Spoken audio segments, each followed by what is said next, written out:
As the oldest city in California, Monterey enjoys a rich and diverse history. Indians and explorers, priests and pirates, foreigners and fishermen all left their imprint, both good and bad. Cryptids, ghosts, wholesale violence, and shipwrecks are all part of this past. It is not surprising then that locals have a wide array of strange tales. Residents and visitors alike have described the area as being home to several thin places. This is probably felt by so many because of the ambient weirdness that hangs overhead. It is a psychic confluence involving the underwater canyon, heavy fog, military installations, the lull of the ocean, and relative isolation from the rest of California. I will be sharing my own experiences, as well as others. The intersection where Highway 68 exits onto North Fremont Street in Monterey, is an epicenter for some bad stuff. There's an unusually high amount of car accidents, of cheap motels, a legendary old porn shop, and a revolving cast of psychotic and/or homeless people. It's around 12:30 a.m., and I am at a gas station facing the off-ramp. Much of Monterey is a ghost town after dark, and after midnight you might as well be on another planet. Not a soul around. I'm done gassing up, and I'm listening to the sounds of an unusually warm evening, a rare treat on the Central Coast. I hear screams first, loud and awful.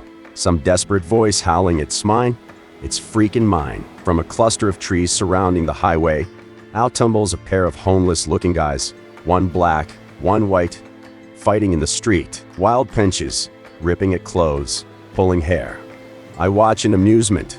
This fight stripped of any humility or physical coordination. Neither of the men can gain footing for more than a couple seconds at a time, always being dragged or tackled by the other. The white bum lands a kick square in the other's groin, dropping him. He then kicks his head several times while shouting, "It's mine, it's mine." White bum regains his composure and marches back into the tree line. He re-emerges shortly, and I see what they were fighting over. He clutches a chicken by its legs, writhing and screeching in distress. He holds it up and shakes it toward his enemy in triumph. "It's mine," he yelled one last time. It was at this point he finally noticed me, sitting behind the wheel of my car, idling. My limbs went slack with fear as he locked eyes on me for a moment. No sooner than I figured he was going to give chase, he looked away and backed down at the chicken. He had its legs in one hand and its head with the other, lifting it to his chest. In an instant he jammed its neck into his mouth and bit down. The chicken let out a horrifying gurgle of a scream as he shredded through skin with his teeth. A fine spray of blood shot across the man's face and clothing, then erupted into a heavy splatter. The chicken was trying to escape, wings flapping erratically, but the man clamped down tight and started biting all over its body. Sinew and fat and feathers were being pulled and spit in every direction, and a widening pool of blood glistened under the stoplight. The black guy shuffled to his feet, slowly gaining awareness of what lay before him. I expected him to run for his life, but instead watched an indignant scowl form across his weathered face. He grunted, then growled, then began screaming, "Where's my fortune? You think they'll pay you for my feast? I fucking introduced you.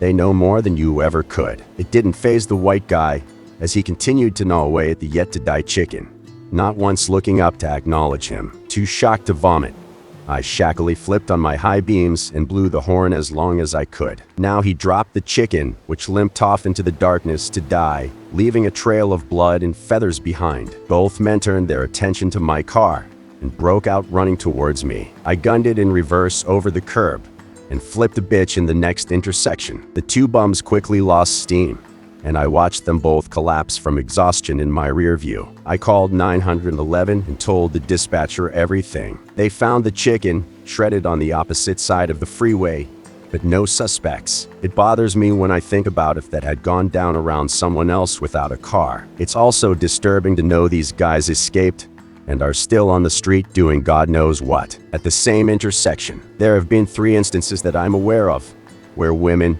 alone, disoriented and completely nude, were spotted walking in the middle of the street. I observed it on one occasion. This girl in maybe her late teens or early 20s was just out for a stroll, but naked in broad daylight. A police cruiser arrived no less than 15 seconds after I noticed her and put her in the back seat. The cop questioned 2 of us who witnessed it after speaking with her for a few minutes. He said this girl had no idea where she was previously or where her clothes were. There are a lot of cheap motels in the neighborhood, and at first I thought it was just a bad high, like PCP or some research chemical. However, after learning the same thing happened again, then again, with different women, I am convinced something really shady is going on, but I don't even know where to start. If you have any theories, please share. Not my personal encounter, but a local phenomenon. Most tales of Indian ghosts deal with them seeking revenge against white settlers and their descendants, but there appears to be a special type of Indian spirit in Big Sur. Since the 1990s, or whenever hate crimes came into public consciousness, there have been reports of physical attacks on campers and hikers throughout the area once inhabited by Esselen people. These attacks include thrown rocks, clubbing, and snare traps, and have been committed against Latino or indigenous people. Locals initially suspect backwoods rednecks or white supremacists. However, in each incident, victims claim to be attacked by one or more dark-skinned assailants, who appear in primitive tribal clothing. Loincloths, bizarre painted faces, corn husk masks. Several attacks occurred in the company of and were corroborated by other hikers. White and African American witnesses say they only observed these attackers momentarily, and that they kept their distance. Direct confrontations between these witnesses and what appear to be Native Americans were marked by looks of confusion or dread on behalf of the attackers. They would look at each other briefly, before the assailants retreated back into the wilderness, never to re-emerge. Targeted attacks against minorities, by other minorities, none of whom have ever been located, have sparked plenty of theories and confusion by local tribes, law enforcement, and researchers alike. There is something of a whispered explanation, stamped out by critics when brought up. It goes as such. The tribes largely considered to be the first inhabitants of California are not in fact the original people of this land. The Esselen, Chumash, Ohlone etc. are actually descended from invading hordes from elsewhere. There is said to be a much more ancient population than science currently recognizes. This original race was in fact massacred by what we call Native Americans. It is these ancient people whose ghosts walk the forest and mountains of Big Sur, enacting revenge on those who stole their land. Today, the people who resemble those conquering Indians are of Latino or Native American heritage. This lost race predates any European explorers, which would explain the confusion and hesitance upon seeing those with pale faces. Theories of a lost race along California's central coast have long persisted, though commonly attributed to the Dark Watcher sightings. These attacks and strange encounters might lend credence to that idea. If you want to see a Dark Watcher, you should wait until the late afternoon. As the sun begins its descent behind the waves, look to the sharp ridges of the Santa Lucia Range, the mountains that rise up from the shores of Monterey and down the central California coast. If you are lucky, you might see figures silhouetted against them. Some say the watchers are 10 feet tall, made taller or wider by hats or capes. They may turn to look at you, but they always move away quickly and disappear. For centuries, tales of the Dark Watchers have swirled in the misty Santa Lucia Mountains. Most stories begin with the local native tribes, which allegedly spoke of the shadowy figures in their oral traditions. When the Spanish arrived in the 1700s, they began calling the apparitions Los vigilantes oscuros, en inglés, the Dark Watchers. And as Anglo-American settlers began staking claims in the region, they too felt the sensation of being watched from the hills. John Steinbeck, who grew up in Salinas, spoke of them in his short story, Flight. In the tale, a teenage Mexican-American boy kills a man and is forced to flee into the Santa Lucias. As his mother bids him farewell, she urges him to say his prayers, take care of his horse and When thou comest to the mountains, if thou seest any of the dark watching men, go not near to them nor try to speak to them. The old-timers of Big Sur swear by it, said painter Benjamin Brode, who co-authored a book on the Watchers with Thomas Steinbeck.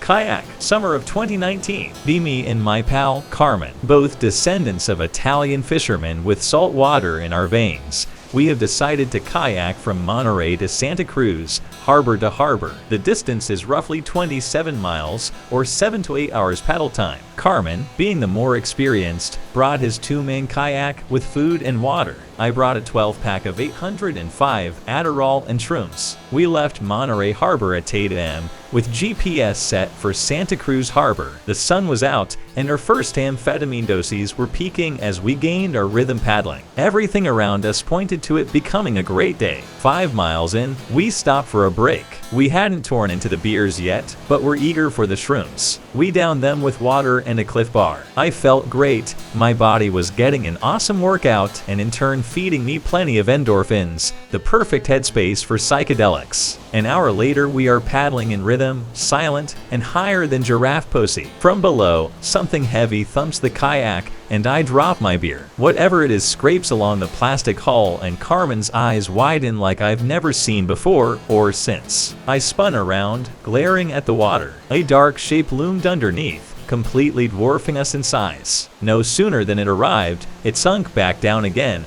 leaving a small wake. Was that a whale? I asked. I knew better. I don't know what the hell that was, dude. I don't think it was a whale. I pull out my diving knife. Carmen stared at me in disbelief, and we sat for over a minute in silence. I looked down at the serrated blade and back at us, both tripping balls and freaking out about what was probably a seal or something. I giggled at our stupidity. So did Carmen. We ended up laughing louder than I think either of us had in a long time. Carmen finally grabbed a beer and let out a sigh.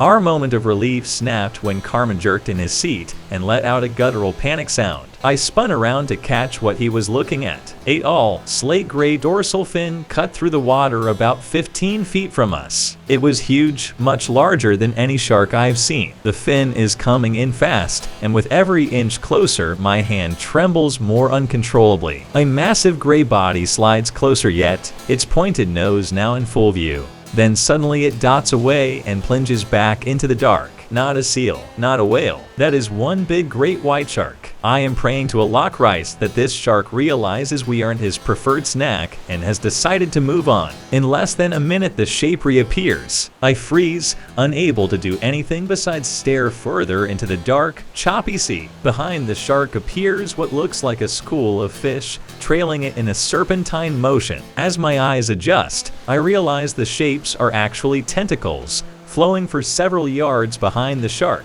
My shroom-addled brain is trying to make sense of it. I try to recall anything from school or television about sharks and squid hunting together, but this feels impossible. My eyes follow the abomination as it cruises near the surface, giving me and Carmen a better idea of their massive size, maybe 20 feet. Then, as the fin submerges again, so do the tentacles, and the entire thing disappears back into the deep, leaving us in horrified silence. Monterey Bay is home to a massive submarine canyon, the depth of which is equal to the Grand Canyon. This cold, dark abyss that lies just offshore from the sleepy beach towns along Monterey Peninsula is bound to produce some unusual creatures. This is widely acknowledged by researchers and marine biologists, but never had I imagined the terrors some of them could instill in us locals. Carmen and I dumped the rest of the beer and shrooms overboard, and something told us we were in for a rough time if we tried telling anyone about what we saw.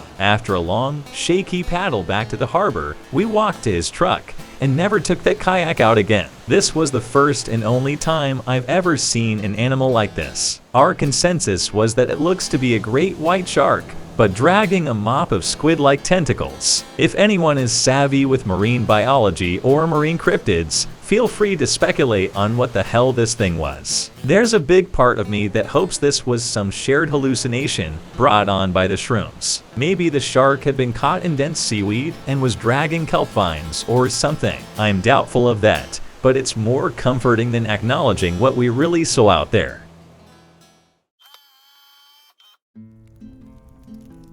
This story is from my cousin. I believe this happened in the early to mid-2000s.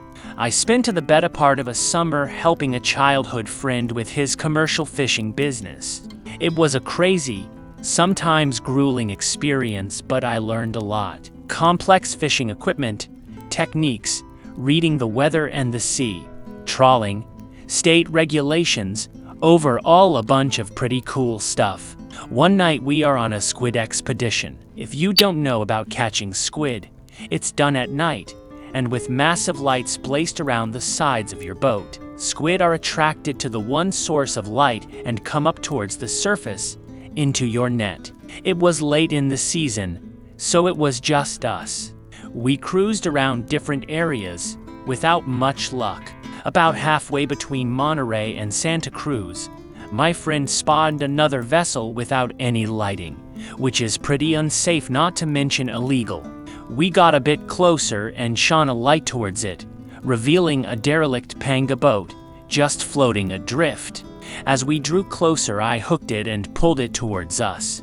My friend repeatedly yelled for anyone on board, but given its small size and open body, it was obvious no one was there. I tied it off and carefully climbed on board with a flashlight. There were a few bags scattered around, but nothing indicating where it might have come from. Both my buddy and me get a weird feeling and tell each other so. I then tell him I'm gonna check out the bags and look for any sort of registration or ID. The first is a long duffel bag, which I unzip to find a bunch of plastic wrap.